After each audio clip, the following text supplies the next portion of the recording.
Hello everyone.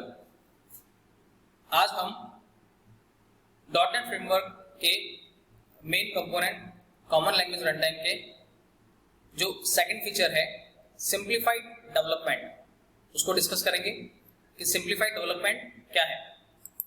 Simplified development means dot net framework हमें किसी भी एप्लीकेशन को डेवलप करते समय एक ऐसा एनवायरनमेंट प्रोवाइड करता है या different types of functionalities provide करता है जिसके थ्रू हम लोग बहुत ही इजीली और बहुत ही फास्टली स्केलेबल एप्लीकेशंस को बिल्डअप कर सकते हैं।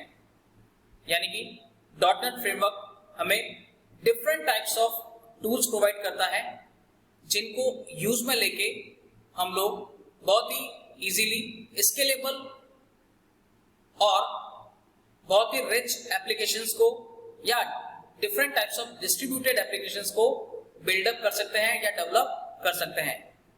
In other words, dot net simplified development means more than any of that. यानी डॉटनेट फ्रेमवर्क हमें different types of pre defined component object models, जिन्हें कि हम लोग कॉम भी कहते हैं, के रेफरेंसेस को यूज में लेते हुए और different types of dynamic link libraries को उसमें हम लोग ऐड कर सकते हैं। कंपोनेंट ऑब्जेक्ट मॉडल मींस ऐसे मॉडल्स जो पहले से ही एग्जिस्टिंग हैं और डॉटनेट फ्रेमवर्क में इनबिल्ट हैं, जिन्हें कि हम लोग हमारे द्वारा बनाए गए प्रोजेक्ट में इनबिल्ट कर सकते हैं या इंक्लूड कर सकते हैं।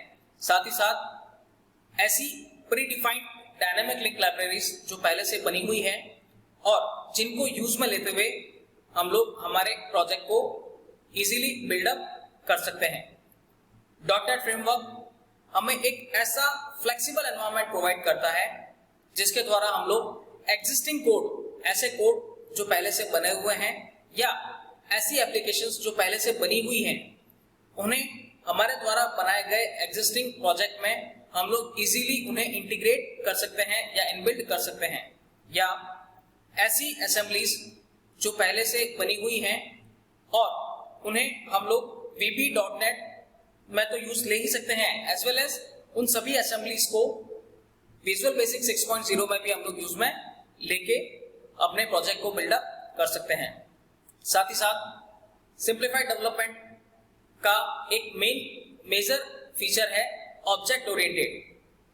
ऑब्जेक्ट ओरिएंटेड ये एक विजुअल बेसिक डेवलपमेंट का एक ऐसा मेन कोर कंसेप्ट है जो कि यह स्पेसिफाई करता है कि ऐसे ऑब्जेक्ट्स जो कि पहले से बने हुए हैं और उन ऑब्जेक्ट्स को हमें या हम उन्हें रीयूज कर सकते हैं, उन्हें वापस बनाने की आवश्यकता नहीं पड़े। ये फीचर जो है मेनली बेस क्लास लाइब्रेरी को सपोर्ट करता है, इसीलिए बेस क्लास लाइब्रेरी जो है वो अपने आप में एक तरह से 100% ऑब्जेक्ट ओरिएंटेड फीचर को सपोर्ट करती है। बेस क्लास लाइब्रेरी यानी ऐसी लाइब्रेरीज जिन्हें कि पहले से ही डॉटनेट फ्रेमवर्क में इनबिल्ट किया गया है और यूजर उन्हें रीयूज करता है अपनी रिक्वायरमेंट के अकॉर्डिंग।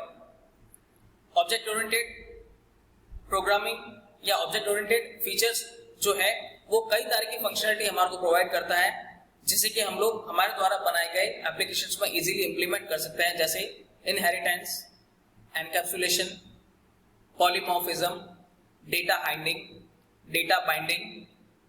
ये these are the main features of object oriented programming. ये सभी फीचर्स ऑलरेडी डॉटनेट जो है वो सपोर्ट करता है, इसीलिए उन बेस क्लास लाइब्रेरीज को भी एक तरह से 100% ऑब्जेक्ट ओरिएंटेड कहा गया है।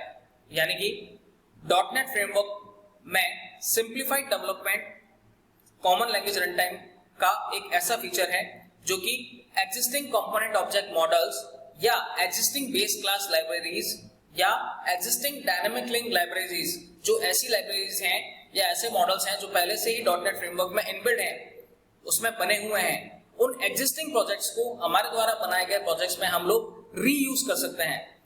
ठीक है, तो ये जो फीचर है ये अपने आप में ऑब्जेक्ट ओरिएंटेड को सपोर्ट करता है, जिसके थ्रू हम लोग बहुत ही fastly different types of tools को और फीचर्स को, उन क्लासेस को यूज में लेते हुए बहुत ही अच्छी एप्लीकेशंस, डिस्ट्रीब्यूटेड एप्लीकेशंस या स्केलेबल एप्लीकेशंस को बिल्डअप कर सकते हैं।